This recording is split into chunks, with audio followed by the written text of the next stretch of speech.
কলকাতার লাগোয়া উপনগরটিতে শয়ে শয়ে বাণিজ্যিক কমপ্লেক্স, রাত দিন লাখ লাখ মানুষের ভিড় সেখানে। ব্যস্ত এই এলাকা একটি বাণিজ্যিক কমপ্লেক্সে এমন কয়েকজন যাতায়াত করছেন যাদের কয়েক মাস আগেও সেখানে দেখা যেত না।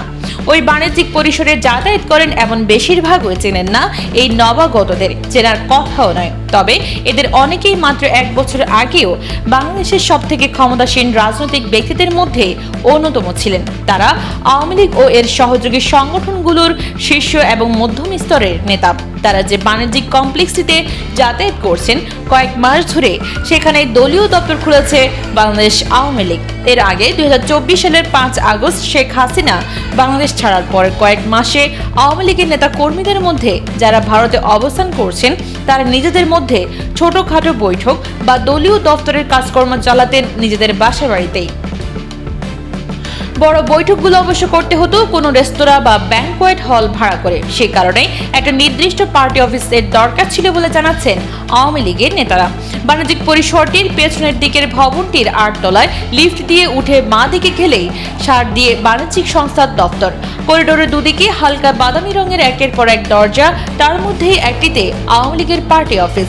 শুধু বাইরে কেন, 500 বা 600 স্কয়ার ফুটের ঘরটিতে উঁকি মারলেও কেউ বুঝতে পারবে না যে এই ঘরটির সঙ্গে কোনোভাবে আওয়ামী লীগ জড়িত আছে।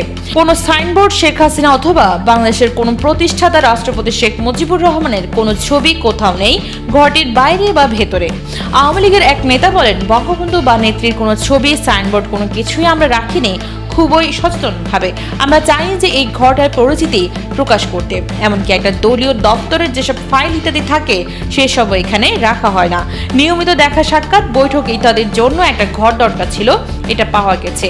এটাকে আমরা পার্টি অফিসে বলি, কিন্তু আদতে এটা একটা বাণিজ্যিক অফিস। আগে যে সংস্থা কাজ করতো এখানে তাদেরও ছেড়ে যাওয়া চেয়ার টেবিল এসবে আমরা ব্যবহার করি। তিনি জানান, 30 থেকে 35 জনের বৈঠক এই দপ্তরে হয়ে যায়, কিন্তু একটু চাপাচাপি করে বসতে হয়।